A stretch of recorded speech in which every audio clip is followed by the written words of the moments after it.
குர்ஆனுடைய வார்த்தைகளிலுள்ள அற்புதங்கள்.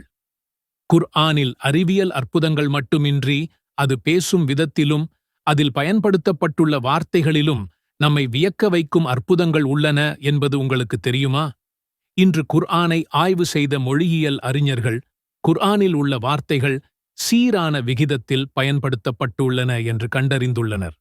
உதாரணமாக, ஒரு நாள் என்பதை குறிக்கும் யவ்ம் என்ற வார்த்தை குர்ஆனில் சரியாக 365 தடவைகள் பயன்படுத்தப்பட்டுள்ளது.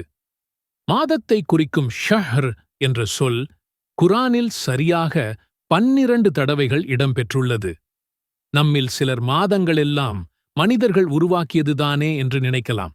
ஆனால் அல்லாஹ் குர்ஆனில் கூறுகிறான், நிச்சயமாக அல்லாஹ்விடத்தில், அல்லாஹ்வுடைய பதிவு புத்தகத்தில் வானங்களையும் பூமியையும் படைத்த நாளிலிருந்தே மாதங்களின் எண்ணிக்கை 12 ஆகும். எனவே வருடத்தில் மாதங்கள் 12 தான்.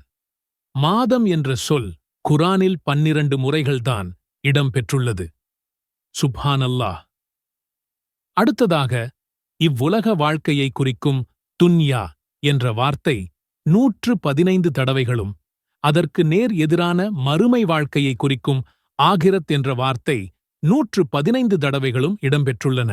சுப்ஹானல்லாஹ். அடுத்ததாக, சூரா ஆலு இம்ரான் வசனம் 59.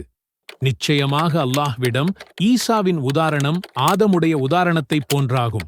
அவரை மண்ணிலிருந்து படைத்தான். பிறகு ஆகு என்று அவருக்கு கூறினான். அவர் ஆகிவிட்டார் என்று அல்லாஹ் இவ்வசனத்தில் கூறுகிறான்.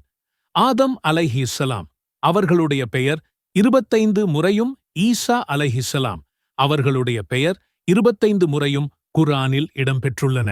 இதுபோல் ஏராளமான இலக்கிய அற்புதங்கள் குர்ஆனில் உள்ளன. குர்ஆன் வார்த்தை வடிவமாகவே இறங்கியது. பல குர்ஆன் வசனங்கள் சூழ்நிலைகளுக்கு பதிலளிக்கும் வகையில் உடனடியாக இறங்கின. குர்ஆன் வார்த்தைகளை எப்படி கணக்கிட்டு பேசியிருக்க முடியும்? எல்லா காலங்களையும் அறிந்த அல்லாஹ்வால் மட்டும்தான் இப்படி ஒரு அற்புதங்கள் நிறைந்த குர்ஆனை இறக்கியிருக்க முடியும்.